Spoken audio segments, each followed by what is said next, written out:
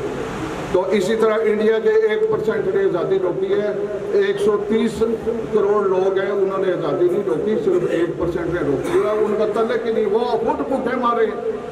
India کے عوام 60 کروڑ سے زیادہ عوام غربت کی سطح سے نیچے رہ رہے ہیں، اور یہ فرق صاحب کو بہتر ہم سے پتہ ہے کہ پاکستان کے عوام جو ہیں 10 کروڑ عوام غربت کی سطح سے نیچے رہ رہے ہیں، تو وہ ہماری آزادی کو روکیں گے، وہ ہمارے دعا، ہم ان کی بھی آزادی کی بات کر رہے ہیں، ہم صرف جموں کشمیر کے لوگوں کی آزادی کی بات نہیں کر رہے، ہم ان کی بھی آزادی کی بات کر رہے ہیں۔ یہ کسی کو غلط فہمی ہے کہ شاید ہم آزادی کی بات کر رہے ہیں تو شاید علیحدہ ہو جائیں گے۔ ایک اور بات میں کلیئر کر دوں،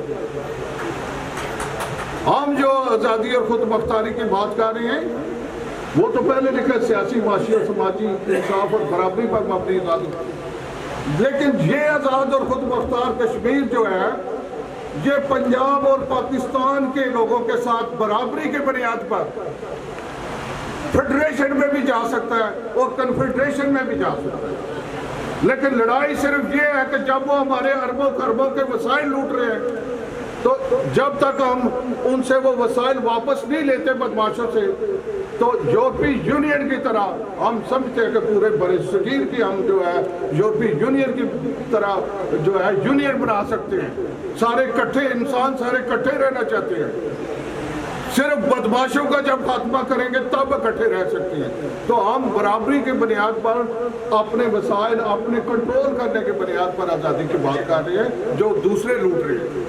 ہم کسی کا پنجاب کے نہ علیحدہ رہنا چاہتے ہیں، پنجاب سے علیحدہ ہو ہی نہیں سکتے، جغرافیائی سچویشن ایسی ہے کہ پاکستان سے یا ہندوستان سے ہم علیحدہ نہیں ہو سکتے، لیکن ہم برابری کے ساتھ ان کے ساتھ رہنا چاہتے ہیں۔ ہم کہہ رہے ہیں ہمارے وسائل نہ لوٹو، اور لوٹ کے اگر تم کوئی اپنی عوام پر خرچ کر رہے ہو، عوام تو بھوکا مر رہی ہے، اگر پاکستان کے عوام پر خرچ ہو رہا ہوتا نیرم جیگم کا پیسہ یا بنگلہ ڈیم کا پیسہ تو ہم پھر بھی قربانی دینے کے لیے تیار تھے، لیکن وہ ادھر خرچ نہیں ہو رہا، وہ چند بدماش لوٹ کے لے جاتے ہیں۔ تو اس لیے یہ کلیریفیکیشن کرنی ضروری ہے کہ ہم کسی کا وہ آدمی لینا چاہ رہے ہیں اور اکٹھے رہنا چاہ رہے ہیں، اور یورپی یونین کی طرف پر پورے برِ صغیر کی یونین ہوئے گی یہ ہمیں پورا یقین ہے۔ جب پنجاب سے ان کو بلایا کس لیے؟ ہم کو ان کو قابل سمجھتے ہیں؟ نہیں، ہم سمجھتے ہیں کہ یہ پنجاب میں جا کے کشمیر کا اصل مقدمہ پیش کریں گے، اصل باتیں پیش کریں گے، اس لیے ان کو بلایا گیا۔ اور یہ یاد رکھیں کہ سارے جو مظلوم لوگ ہوتے ہیں، محکوم لوگ ہوتے ہیں، وہ ایک دوسرے سے ملنا چاہتے ہیں۔ رکاوٹیں کون کھڑی کرتا ہے، یا تسبات کون کھڑے کرتا ہے، یا عوام کون پیدا کرتا ہے؟ وہ جس کا مفاد ہوتا ہے وہ عوام پیدا کرتا ہے، وہ کنفیوژن پیدا کرتے ہیں۔ وہ یار تسی اتنے جا رہے ہو تو کہنے اسی لہتا رہنا ہے، وہ سا کدھر سے لہتا رہنا ہے؟ ہم تو کہہ رہے ہیں ہمارے وسائل ہمارے حوالے کرو، وہ کہتے ہیں کشمیری اسی سے لہتا رہنا ہے، اسی کوئی لہتا نہیں رہنا ہے گا، اسی سارے انسانہ مل کے رہنا ہے۔ یہ دنیا انسانہ دی ہے، ڈاکوہ تے بدماشاں دی نہیں ہے، اسی مل کے رہنا ہے۔ یہ میں وہ دگڑی سے زیادہ کلیئر کرنا۔ اچھا، اب باتیں تقریباً ہو چکی ہیں، ان سے جو کرنی تھی اب مئی ڈے پہ آ جاتے ہیں، پھر اختتام کرتے ہیں۔ یہ جو شکارکو کے شہداء تھے انہوں نے بہت بڑی اس وقت عظیم قربانی کی۔ عظیم کیا ہوتا ہے کہ ان کی اپنی جو جان تھی وہ دے دی کہ لاکھوں کروڑوں جو لوگ آئیں گے، وہ جو نسلیں آگے آئیں گی وہ جو ہے ان کو سہولت ملے گی. تو سب سے بڑی جو دنیا میں جو قربانی کو دیتا ہے وہ اپنی جان کو قربانی دیتا ہے. تو شکارکو کے لوگوں نے پوری انسانیت کے لیے جو اپنی جان دی. مسئلہ کیا تھا وہاں اوقات کار مقرر کرتے تھے. سرمایہ دار جو امریکی سرمایہ دار تھا اپنی عوام سے 16 گھنٹے 18 گھنٹے 20 گھنٹے وہ کام لیتا ہے.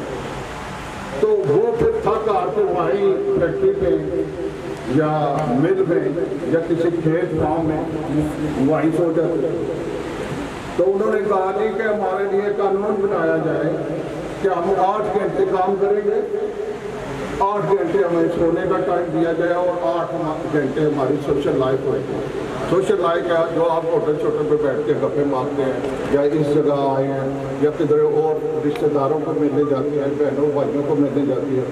اس وقت یہ تھا کہ جو لوگ وہاں پیدا ہوئے تھے امریکہ کے اندر یا دنیا میں وہ صرف سرمایہ دار کے لیے دولت پیدا کر رہے ہیں اور خود جو پیسے مل رہے ہیں وہ روٹی کھا رہے ہیں.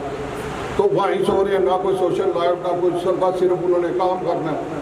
تو یہ شکارکو کے جو شہدا تھے بہت بڑی انہوں نے وہاں پر منظم کیا, اپنے لوگوں کو, یورپ کے لوگوں کو منظم کیا, وہاں کے لوگوں کو منظم کیا اور مطالبہ رکھا کہ قانون بنایا جائے 8 گھنٹے کام, 8 گھنٹے ریسٹ اور 8 گھنٹے جو ہے وہ تفریح ہوئے گی یا سماجی میل جول ہوئے گا ہمارا. تو پہلے تو سرمایہ دار نہیں مانی تو انہوں نے گولیاں چلیاں چلائی, ان پر گولیاں چلائی تو کام اور بڑھ گیا. کام جب بڑھ گیا تو سرمایہ داروں کے میلیں فیکٹریاں بند ہونی شروع ہو گئی, کیونکہ ظاہر ہے مزدور کام کرے گا تو میل چلے گی, چیزیں پیدا کرے گا, گلاس بنانا ہے تو مزدور کام کرے گا تو گلاس بنائے گا. تو پھر مجبوراً انہیں ان کو حق دینا پڑا. لیکن ایک چیز میں ادھر اور کلیئر کرنا چاہتا ہوں کہ یہ جو سرخ جھنڈا تھا, ہم نے بہت سارے سرخ جھنڈے اٹھائے. یہ کیا ہے؟ پھر 1899 میں جو ہے پیرس میں ایک اجلاس ہوا تو مزدوروں کا ایک عالمی دن جو ہے مزدور لیڈروں نے اجلاس میں طے کیا کہ مزدوروں کا ایک عالمی دن ہونا چاہیے. تو 1 مئی کو پھر عالمی دن مزدوروں کا رکھا گیا. پھر آگے کیا ہوا, انہوں نے کہا کہ ان کا ایک جھنڈا ہونا چاہیے. تو پھر انہوں نے جھنڈا سرخ جھنڈا رکھا. سرخ جھنڈا کیوں رکھا؟ اب یہاں کوئی مولوی یا پسماندہ آدمی وہ کبھی کہتے ہیں یہ خطرہ بڑا جی سرخ جھنڈا جی انہوں لایا, کدے کچھ بولتے کدے کچھ بولتے. سرخ جھنڈے کا مطلب یہ تھا کہ دنیا کے جو انسان ہیں ان کا جو خون کا رنگ ہے وہ سرخ ہے. یہ ایک مشترک قدر ہے پوری دنیا کے انسانوں میں کہ ان کے خون کا رنگ سرخ ہے. مشترک قدر, انہوں نے مشترک قدر ڈھونڈی کہ پورے انسانوں میں مشترک قدر کون سی ہو سکتی ہے. کوئی کالا ہے, کوئی گند نہیں ہے, کوئی گورا ہے. انہوں کا خون کا رنگ جو ہے سرخ ہے. اور دوسرا سرخ کیا تھا؟ سرخ جو خون ہے وہ زندگی کی علامت تھا. اگر بلڈ کم ہو جائے کسی انسان میں, خاص کر کئی دفعہ عورتوں کا وہ بلڈ لیول کم ہو جاتا ہے, ایچ پی جس کو کہتے ہیں, وہ ربینہ سارے ناری ہے کم ہو جاتا ہے. اچھا, تو عورتوں کا زیادہ کم ہو جاتا ہے, خوراک کم کھاتی ہیں, مطلب کام لگی رہتی ہیں, خوراک کم نہیں, بلڈ لیول کم ہو. تو وہ زندگی کی علامت تھا خون. تو انہوں نے کہا 2 چیزیں ہیں, ایک زندگی کی علامت سرخ اور ایک برابری کی. تو اس لیے پوری دنیا کے انسان, امریکہ کے انسان, انڈیا کے انسان, پاکستان کے انسان, افغانستان کے انسان, ان میں ہم برابری اور انصاف چاہتے ہیں. یہ تھا سرخ کا مطلب جو ہر لوگوں نے اس کو بگاڑ کے رکھنے کی کوشش کی, اس کو جلدنا کرنے کی کوشش کی. سرخ کا مطلب سماجی انصاف ہے اور تمام فرقہ واریت کو ختم کرتا ہے. چاہتے لے کر امریکہ تک تمام لوگ جو ہے یکجہتی کرتے ہیں سرخ جھنڈے اٹھا کے 1 مئی کو. وہ جتنے سرخ جھنڈے ہوتے ہیں وہ کہتے ہیں کہ آپ کو زندہ رہنے کا, ہمارے برابر زندہ رہنے کا حق ہے, آپ کو سیاسی انصاف کا حق ہے, آپ کو سماجی انصاف کا حق ہے, آپ اور ہم برابر ہیں. یاد رکھیں کہ انسان اس طرح زندگی نہیں گزارتا تھا. اس کے پاس ایسے گھر بھی تھے. جب پہلا پرانا انسان تھا 7-8 ہزار سال پہلے یا 10,000 سال پہلے غاروں میں رہتا تھا, اس کے پاس ایسے گھر بنانے کا علم نہیں تھا. جب انہوں نے فاروق سہیل صاحب نے جب علم کی بات کی ہے کہ وہ کیسے حاصل ہوئے گا, وہ علم سے حاصل ہوئے گا, تو اس کے پاس علم ہی نہیں تھا کہ وہ ایسے گھر بنا سکے. ابھی بھی آپ ادھر سے ٹریول کریں گے تو آپ کو ایک کمرے کے گھر نظر آئے گا, ایک کمرے ہو وہ بھی کچے. آپ کو اوپلے نظر آئیں گے, اوپلے دیواروں پر تھاپیاں لگی نظر آئیں گی. تھاپی کیا تھا؟ تھاپی بھی اس نے جو چولہا جلانا تھا وہ بھی 5-6 ہزار سال پہلے انسان نے سیکھا کہ تھاپی لائی کے چولہے سے آگ جلائی چاہیے. گراواں چالے بھی تھاپی لائی کے چولہے میں آگ جلانی. گرانیاں کوئی کڑیاں دروائیاں نہیں پتا ہوتی, پھر تھاپیاں جڑیاں بات اپنے اگ لانے. لیکن یہ جڑا ہے 5000 سال پہلے انسان سیکھ لیا سے, تو اصا ہالے اتنے ہی 5000 سال پہلے ہالے گراواں تھاپیاں نہ دے اگ لانے. اس کا کیا مطلب ہے؟ اس کا مطلب یہ ہے کہ انسان جو پہلے تھا تو اس کے پاس علم نہیں تھا کہ وہ کوئی گیس نکال سکے زمین سے, یا کوئی اور بجلی بنا سکے, یا کچھ اور کر سکے. جو آج ادھر اوون, بڑے بڑے اوون ہیں, منٹوں میں کھانے تیار ہوتے ہیں, سینکڑوں روپے. تو اس معاشرے کو کیا کہتے تھے؟ پوری دنیا میں وہ تھا, اس کو کہتے تھے شکاریات کی سوسائٹی. شکاریات میں کیا تھا؟ انسان صرف شکار کرنا جانتا تھا, وہ بھی اگر اس کو مل گیا تو اس کو خوراک مل گیا, آگ جلانا بھی نہیں جانتا پرانا انسان. تو شکاریات کی سوسائٹی میں وہ خوراک مہیا کرتا تھا, خوراک پیدا نہیں کر سکتا تھا, اس کے پاس علم ہی نہیں تھا. کڑک لاساں, اس نے تو کڑک اس طرح کی تھی نہیں, لیکن جنگلی پھل تھے, وہ اسے پتہ نہیں تھا کہ اتنے لاؤں تھے پھل اگ جائے. آہستہ آہستہ انسان کو پتہ چلا تو وہ خوراک مہیا کرنے کے بجائے صرف شکار کے لیے مارا پھرنے کے بجائے جنگلوں میں اور دریاؤں کے کنارے یا سمندروں کے کنارے پھرنے کے بجائے پھر اس نے گندم اگانا سیکھ لیا. اور پھر اس نے مویشی جو تھے جب وہ شکار کر کے لایا, جو کوئی بچے مویشی اسے چھوڑ دیے وہ نہیں کاٹے. عورت نے کہا ہے بچہ ہے اس کی نہ کٹی, وہ بڑا جڑا دانگ ہے اس کی کٹ لے, گھوڑے کٹ کے کھا لو, اے بچہ ہے اس کی نہیں کٹی, اس کے حالے بڑا ہو. وہاں سے انسان نے سیکھ لیا کہ یہ مویشیوں کو گھر میں کیسے پالتے ہیں. تو پھر انہوں نے بکریاں اور دوسری چیزوں کو جو ہے نا پالنا سیکھ لیا, اور مویشیوں کو گھریلو طور پر ان کی نسل بڑھانا سیکھ لی. پھر ان کے پاس پراپر گوشت میں جو, لیکن وہ شکاریات کی سوسائٹی سے ہر کی سوسائٹی کا بات کرنی اس لیے ضروری ہے کہ آپ دیکھتے ہیں کہ ہم اتنے رہنے ہیں میرپور 50 سال تو یہ میرپور یہ 50 سال 55 سال پہلے میرپور بھی کوئی نہیں تھی, وہ پرانا میرپور تھی. وہ اسکر صاحب بیٹھے رہے, انہوں نے کہا ہوتا تھی پرانے میرپور, وہ سارا جڑا ڈیمیج ڈبی گیا. تو یہ نواں اگر 50 سال میرپور نواں بنی گیا, وہ سارا ڈبی گیا. جنہیں زمیناں کٹھیاں کر لیا, وہ چاہ لگن لگ پی, میں 2 گلاں کر دیا, زیادہ نہیں کردیاں, اس وجہ نہ لا رہے ہیں. چاہ ٹھنڈی نہ ہوئے 2 گلاں مکان نہ رکھ. غلامہ کو اگلا نظام آ گیا جنہ کی انہاں دسیا ہے فرق صاحب کہ جاگیرداری نظام آ گیا. کچھ لوگوں جاگیراں پر قبضے, انہوں کی بندے ضرور سن, انہوں پھر اتنا کھیتی باڑی کرانی چاہیے. اس کی آسان ہے جاگیرداری نظام. ہوں تسا یاد رکھی لو کہ اساں نے جڑا ملک ہے جموں کشمیر یا پاکستان ہے جڑا, اتنے 70 to 80% لوگ جاگیردار ہیں. ساریاں بڑیاں بڑیاں زمیناں انہوں کو لیں, تھوڑیاں زمیناں کچھ لوگوں کو لیں, باقی سارے انہوں نے مدارے. جب یورپ نے لوگوں کی یہ سمجھ لگی کہ ایک کیڑا نظام ہے کہ بادشاہ ہیں تو جاگیردار ہیں, تو انہوں نے کہا یہ جاگیرداری نظام جہاں آج جیسا آخر نے اصل ترقی روکی ہوئی ہے پنجاب نے وڈیریاں یا دہلی نے وڈیریاں, انہوں نے کہا اصل ترقی انہاں بادشاہاں تو انہاں جاگیرداراں روکی ہوئی. انہاں نظام بدل کے تو صنعتی انقلاب لے آیا. آج جڑیاں ساریاں کڑیاں یا سارے مڑے انگلینڈ تے امریکہ جانا چاہنے ہیں, وہ کیا کرنے ہیں؟ اتنے صنعتی انقلاب آیا, اتنے ملہ فیکٹریاں لگی.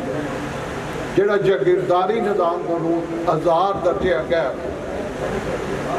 پچھلے دنوں میں اتنے فون کیا ایک کڑی کا ہے, تسا آئی گئے ہو یا اتنے ہی ہو؟ میں اتنے ہی ہوں, آنے والا. اچھا ماڑا داخلہ بھی ہو گیا,